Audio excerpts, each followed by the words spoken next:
There is a specific kind of confidence that makes people uncomfortable, not because it is arrogant or aggressive, but because it is completely unshaken by their opinion of you. This is the confidence that changes how people treat you, how they speak to you, and how much they dare to test you. Most people spend their entire lives chasing a version of confidence built on approval, achievement, and external validation. But the confidence that actually protects you, the kind that becomes dangerous to anyone who tries to diminish you, is built on something entirely different. Why most confidence collapses under pressure. Most people build their confidence on a fragile foundation without realizing it. They feel confident when things are going well, when they receive praise, when their decisions are validated by others. But this kind of confidence, entirely dependent on external circumstances, collapses the moment those circumstances change. A single piece of criticism, one failure, one moment of rejection, and the entire structure crumbles, revealing that what looked like confidence was actually a performance sustained only by favorable conditions. Robert Greene often explains that true strength comes from an internal foundation that does not depend on external validation to remain intact.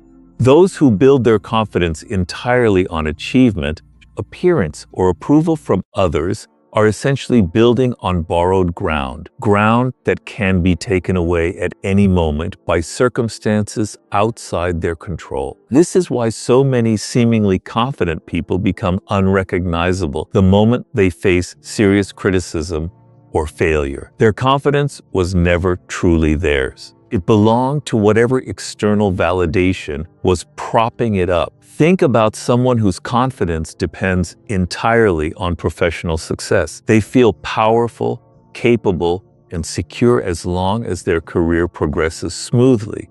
But the moment they face a setback, a failed project, a missed promotion, a difficult performance review, this confidence disappears almost instantly, replaced by anxiety, self-doubt, and a desperate need to prove themselves again. This pattern reveals that their sense of self was never actually stable. It was simply reflecting whatever their external circumstances happened to be at any given moment.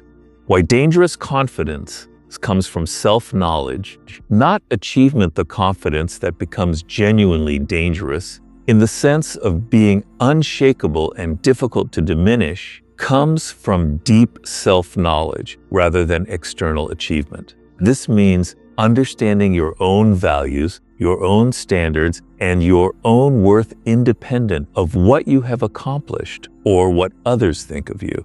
This kind of confidence does not need constant reinforcement because it was never built on external opinion in the first place. Robert Greene frequently emphasizes that historical figures who commanded genuine, lasting confidence shared a specific quality, a deep understanding of their own capabilities and values that remained stable regardless of external circumstances. This self-knowledge functioned as an internal anchor, one that prevented external criticism, failure, or rejection from destabilizing their fundamental sense of self. This kind of confidence develops through honest self-assessment, understanding your genuine strengths and weaknesses without either inflating or diminishing them based on how others perceive you. When you know precisely who you are, independent of external validation, criticism loses much of its power to destabilize you because it can only ever address a small piece of a much larger, already established sense of self. Why confidence built on comparison always fails many people mistake comparison for a legitimate foundation for confidence, feeling secure only when they perceive themselves as better than others in some specific way. This comparison-based confidence is particularly fragile because there will always be someone who appears more successful, more talented, or more accomplished in some dimension. Confidence built on comparison requires constant maintenance, endless comparison, and inevitable moments where the comparison does not favor you, Robert Greene notes that genuine confidence never requires diminishing others to feel secure in yourself. This need to compare and measure your worth against others reveals an underlying insecurity, one that dangerous, unshakable confidence does not require.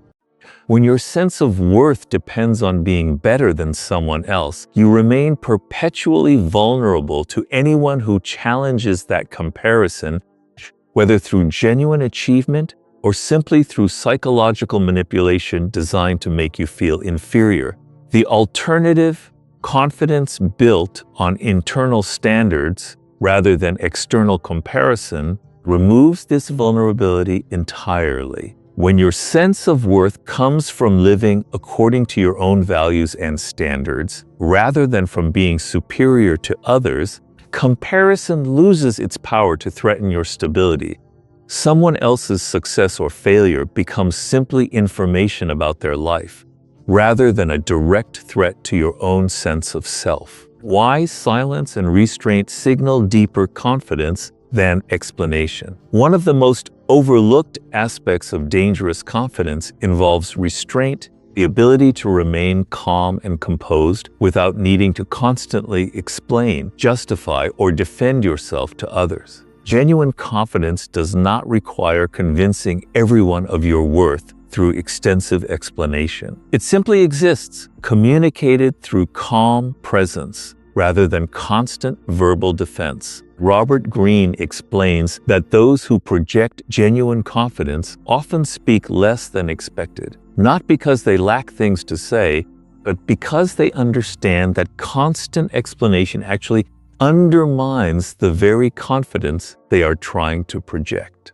Every unnecessary justification suggests that your worth requires external validation to be considered legitimate, while calm restraint suggests the opposite, that your value exists independent of whether others immediately understand or approve of it. This restraint becomes particularly powerful during moments of criticism or provocation. Someone with genuinely dangerous confidence does not need to defend themselves extensively when challenged. They can acknowledge criticism calmly, respond briefly if necessary, or simply remain composed without feeling compelled to prove their worth through lengthy explanation. This composure itself communicates a level of security that extensive defense never could. Why setting boundaries reinforces rather than threatens confidence. Many people mistakenly believe that maintaining relationships requires constant accommodation, saying yes to every request, avoiding conflict at all costs, and prioritizing others' comfort over their own needs. This pattern often stems from insecurity, a fear that setting boundaries will result in rejection or disapproval. Genuine, dangerous confidence recognizes that boundaries, rather than threatening relationships, actually reinforce your own sense of self-worth while filtering out relationships that only functioned through your constant accommodation. Robert Greene frequently emphasizes that those who maintain consistent boundaries, regardless of social pressure to abandon them, develop a specific kind of respect from others precisely because their behavior demonstrates genuine self-respect. This is counterintuitive to many people who assume that boundaries create conflict and distance. In reality, boundaries maintained consistently and calmly often deepen respect because they demonstrate that your accommodation, when given, is a genuine choice rather than a compulsive fear-based response. This means confidence involves becoming comfortable with occasional disapproval, recognizing that not every person will appreciate your boundaries, and that this disapproval does not threaten your fundamental worth. Someone with genuinely dangerous confidence can tolerate being disliked by someone whose approval was never actually necessary for their sense of self to remain stable. Why failure becomes fuel rather than threat. Perhaps the clearest indicator of dangerous, unshakable confidence involves how someone responds to failure or setback. Fragile confidence built on external validation and achievement, treats failure as an existential threat, evidence that the entire foundation of self-worth was mistaken. Dangerous confidence, built on internal self-knowledge, treats failure as simply information, feedback that can be used to improve without threatening the underlying sense of worth that exists independent of any single outcome. Robert Greene often illustrates that history's most resilient figures shared this specific relationship with failure, viewing setbacks as temporary circumstances rather than permanent verdicts on their fundamental worth.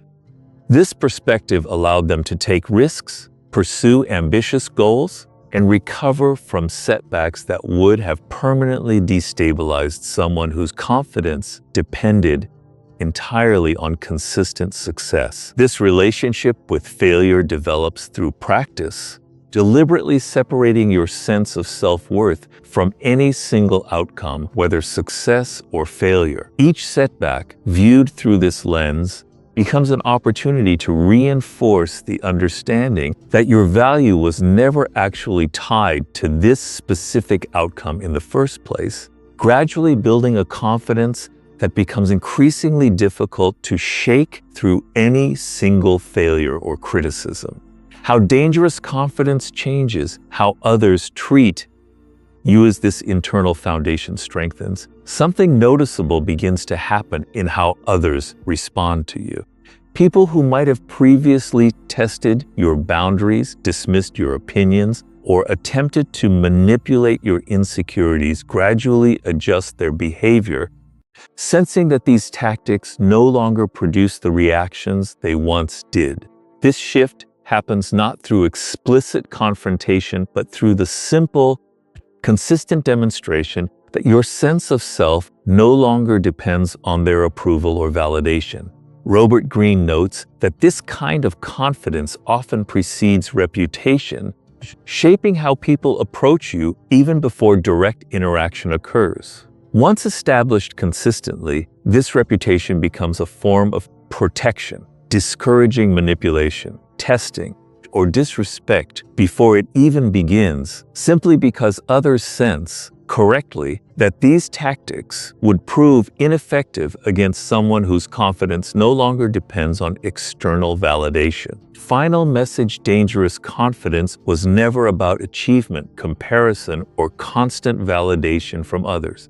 It comes from deep self-knowledge, boundaries maintained consistently regardless of social pressure, and a relationship with failure that treats setbacks as information rather than existential threats. This kind of confidence becomes genuinely unshakable, not because nothing ever challenges it, but because its foundation was never built on anything external in the first place. Once you develop this internal stability, external circumstances, whether criticism, failure, or attempted manipulation, lose much of their power to destabilize you, revealing a version of confidence that becomes, quite simply, dangerous to anyone who once relied on your insecurity to maintain control.